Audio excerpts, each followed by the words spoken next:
that. He's talking about like we'll be able to cure certain diseases, we'll be able to detect diseases at their infantile stage, and really a lot of good stuff.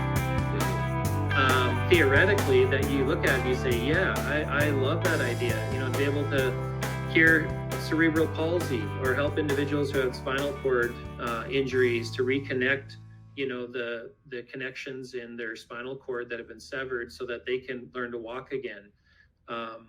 Truly amazing tech.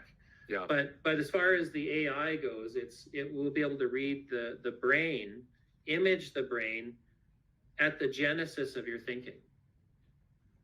Wow. So then what is this? I mean, again, it's very spiritual. It's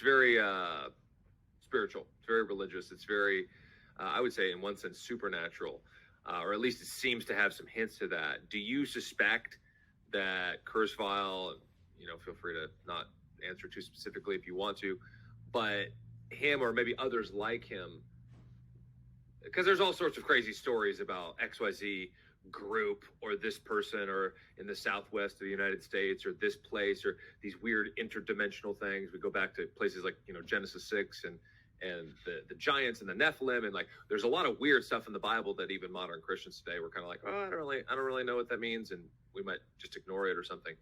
But it sure seems like there's, for lack of a better word, help. Because even in doing some research for our conversation here, and I've got interest in a lot of things as well. I found a podcast, and they talk about all sorts of weird stuff. And some of the guests they were talking about were talking about, say, CERN, for example, and some other things, and how they were basically connecting and hearing these ascended masters or getting wisdom from afar or from another dimension. Do you think that's at play here with Kurzweil and people like him? Well, yeah, so again, like as a Christian, I come at the world from a supernatural. I believe fundamentally that our world has a natural and supernatural order to it, and there are realms that I do believe we interact with quite often, and even unknowingly at times. As far as Kurzweil, he talks about being involved in transcendental meditation. Specifically in his books. So he openly writes about that, and I think going back to C.S. Lewis, his space trilogy, it's fascinating, but the NICE and That Hideous Strength, the book That Hideous Strength, is sort of this, this evil organization that wants to take over the world. And they have like these scenes where people are walking around in the NICE into the leaders' offices, and the main leaders are sitting there staring out at the moon with just this deadpan look on their face as if they're not present at all. And it hints at the idea of, so there's this scene in That Hideous Strength where the leaders at the NICE are in their offices, and employees wander into their office, and they're sitting there looking out the window or sitting there looking at each other in another scene with just sort of this deadpan look on their face. And Lewis talks about how it was like their bodies were present, but they're millions of miles away from where their bodies were. And it happens multiple times in That Hideous Strength.